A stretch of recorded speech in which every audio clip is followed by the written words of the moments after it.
తెలంగాణలో పంచాయతీ సమరం మొదలైంది. రాష్ట్ర వ్యాప్తంగా 3 విడతల్లో మొత్తం 564 మండలాల్లోని 12,723 గ్రామ పంచాయతీలకు ఎన్నికలు జరగనున్నాయి. ఈ క్రమంలో ఇవాళ తొలి విడత గ్రామ పంచాయతీ ఎన్నికలకు పోలింగ్ కొనసాగుతోంది.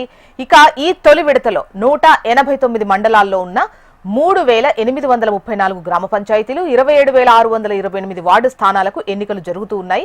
ఇక పోలింగ్ ప్రశాంతంగా జరిగేలా రాష్ట్ర వ్యాప్తంగా 37,562 పోలింగ్ స్టేషన్స్ ఏర్పాటు చేశారు. ఉదయం 7 గంటలకే పోలింగ్ స్టార్ట్ అయింది.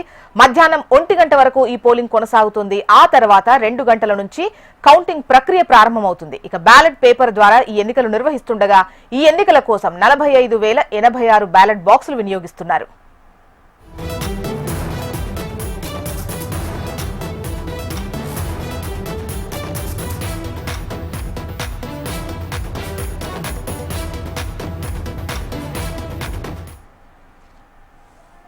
ఇక తెలంగాణలో పంచాయతీ సమరం మొదలైంది. రాష్ట్ర వ్యాప్తంగా 3 విడతల్లో మొత్తం 564 మండలాల్లో ఉన్న 12,723 గ్రామ పంచాయతీలకు ఎన్నికలు జరుగుతున్నాయి. ఇవాళ తొలి విడతలో గ్రామ పంచాయతీ ఎన్నికలు కొనసాగుతున్నాయి.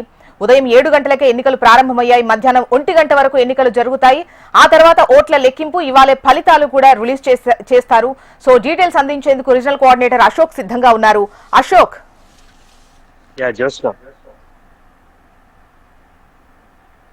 చెప్పండి. తొలి విడత చెప్పండి. మనం చూస్తున్నాం సర్పంచ్ గ్రామ పంచాయతీ ఎన్నికలకు సంబంధించి తొలి విడత ఎన్నికలకు సంబంధించి ఉదయం 8 గంటలకే పోలింగ్ ప్రారంభమైంది. ప్రస్తుతం మనకు ఈసీ ప్రకారం 9 గంటల వరకు ఏదైతే 19.38% పోలింగ్ నమోదైనట్లుగా సమాచారం ఉంది. మరొక గంటలో పోలింగ్ శాతం అప్డేట్ వస్తుంది. సో ఉదయం 7 గంటలకు ప్రారంభమైనటువంటి పోలింగ్ మధ్యాహ్నం 1 గంటకు ముగుస్తుంది.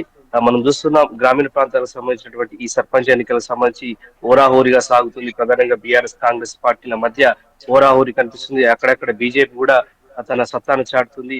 సో ఓటర్లను ప్రలోభ పెట్టేందుకు కూడా ఇంకా ఆయా పార్టీలకు సంబంధించినటువంటి బలపరిచినటువంటి అభ్యర్థులు పెద్ద ఎత్తున కూడా ప్రలోభాలకు గురి చేస్తున్న సమాచారం. సో ఏది ఏమైనప్పుడు కూడా ఈ ఎన్నికల్లో దాదాపు 56,19,000కు పైగా ఓటర్లు ఓటు హక్కు వినియోగించుకున్నటువంటి పరిస్థితి ఉంది. దీనికి సంబంధించి 1,00,000 మంది పోలింగ్ సిబ్బంది, అలాగే 50,000 మందితో భద్రతా సంబంధించినటువంటి ఏర్పాట్లు చేశారు. ఎప్పటికప్పుడు కూడా ఈసీ కావచ్చు, అటు పోలీస్ శాఖ కూడా వెబ్కాస్టింగ్ ద్వారా ఎన్నికలకు సంబంధించిన పరిచయం జరుగుతుంది. సో మొత్తంగా చూసినట్లయితే ఏదైతే 3,834 సర్పంచ్ కావచ్చు, అలాగే 27,628 వార్డు సభ్యులకు సంబంధించినటువంటి ఎన్నికలకు సంబంధించి 37,562 పోలింగ్ కేంద్రాలు ఏర్పాటు చేశారు. సో 56 లక్షలకు పైగా ఓటర్లకు సంబంధించి ఓటు హక్కు వినియోగించుకోబోతున్నారు. సో ఉదయం 7 గంటల నుంచే గ్రామీణ ప్రాంతాలకు సంబంధించిన వారంతా కూడా ఓటు హక్కును వినియోగించుకుంటున్నారు. ఎక్కడ కూడా ఇప్పటి వరకు మనకు అందుతున్నటువంటి సమాచారం ప్రకారం ఎక్కడ కూడా అవాంఛనీయ సంఘటన జరగలేదు. సమస్యాత్మక కేంద్రాల్లో కూడా జరగలేదు. మనం నిన్న మొన్న చూసాం, కేవలం నల్గొండ, సూర్యాపేట జిల్లాలో మాత్రమే అయితే ఎన్నికల ప్రచారానికి సంబంధించిన మాత్రమే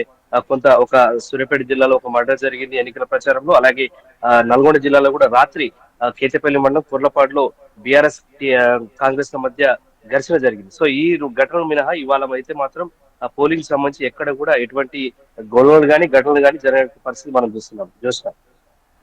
ఓకే, రైట్ అశోక్. అది పంచాయతీ ఎన్నికలకు సంబంధించి తొలి విడతలో పోలింగ్ కు సంబంధించి పోలింగ్ సరళి ఏ విధంగా ఉంది అనేది మనకు అశోక్ వివరాలు అందించారు. అయితే ఇప్పటి వరకు అందినటువంటి వివరాల ప్రకారం 19.38% పోలింగ్ నమోదైనట్టుగా తెలుస్తోంది. మరి కాసేపట్లో అధికారికంగా 10 గంటల వరకు ఉన్నటువంటి పోలింగ్ పర్సంటేజ్ ను వెలువరించనున్నారు.